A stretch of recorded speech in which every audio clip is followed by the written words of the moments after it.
Jacob lived in the land where his father had stayed, the land of Canaan. This is the account of Jacob's family line. Joseph, a young man of 17, was tending the flocks with his brothers, the sons of Bilhah and the sons of Zilpah, his father's wives, and he brought their father a bad report about them. Now Israel loved Joseph more than any of his other sons, because he had been born to him in his old age, and he made an ornate robe for him. When his brothers saw that their father loved him more than any of them, they hated him and could not speak a kind word to him. Joseph had a dream, and when he told it to his brothers, they hated him all the more. He said to them, "Listen to this dream I had. We were binding sheaves of corn out in the field, when suddenly my sheaf rose and stood upright, while your sheaves gathered round mine and bowed down to it." His brothers said to him, "Do you intend to reign over us? Will you actually rule us?" And they hated him all the more because of his dream and what he had said. Then he had another dream, and he told it to his brothers. "Listen," he said, "I had another dream, and this time the sun and moon and 11 stars were bowing down to me." When he told his father as well as his brothers, his father rebuked him and said, "What is this dream you had? Will your mother and I and your brothers actually come and bow down to the ground before you?" His brothers were jealous of him, but his father kept the matter in mind. Now his brothers had gone to graze their father's flocks near Shechem, and Israel said to Joseph, "As you know, your brothers are grazing the flocks near Shechem. Come, I'm going to send you to them." "Very well," he replied.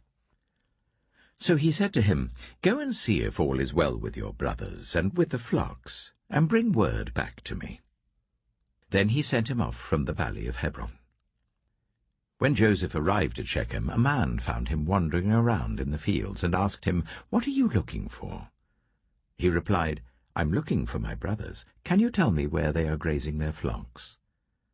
"They've moved on from here," the man answered. "I heard them say, 'Let's go to Dothan.'" So Joseph went after his brothers and found them near Dothan. But they saw him in the distance, and before he reached them they plotted to kill him. "Here comes that dreamer," they said to each other. "Come now, let's kill him and throw him into one of these cisterns, and say that a ferocious animal devoured him. Then we'll see what comes of his dreams." When Reuben heard this, he tried to rescue him from their hands. "Let's not take his life," he said. "Don't shed any blood. Throw him into this cistern here in the wilderness, but don't lay a hand on him." Reuben said this to rescue him from them and take him back to his father. So when Joseph came to his brothers, they stripped him of his robe, the ornate robe he was wearing, and they took him and threw him into the cistern. The cistern was empty, there was no water in it. As they sat down to eat their meal, they looked up and saw a caravan of Ishmaelites coming from Gilead. Their camels were loaded with spices, balm and myrrh, and they were on their way to take them down to Egypt. Judah said to his brothers, "What will we gain if we kill our brother and cover up his blood? Come, let's sell him to the Ishmaelites, and not lay our hands on him. After all, he is our brother, our own flesh and blood." His brothers agreed. So when the Midianite merchants came by, his brothers pulled Joseph up out of the cistern and sold him for 20 shekels of silver to the Ishmaelites, who took him to Egypt. When Reuben returned to the cistern and saw that Joseph was not there, he tore his clothes. He went back to his brothers and said, "The boy isn't there. Where can I turn now?"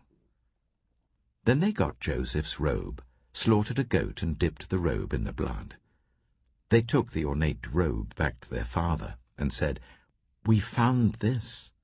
Examine it to see whether it is your son's robe." He recognized it and said, "It is my son's robe. Some ferocious animal has devoured him. Joseph has surely been torn to pieces." Then Jacob tore his clothes, put on sackcloth, and mourned for his son many days. All his sons and daughters came to comfort him, but he refused to be comforted. "No," he said, "I will continue to mourn until I join my son in the grave." So his father wept for him. Meanwhile, the Midianites sold Joseph in Egypt to Potiphar, one of Pharaoh's officials, the captain of the guard.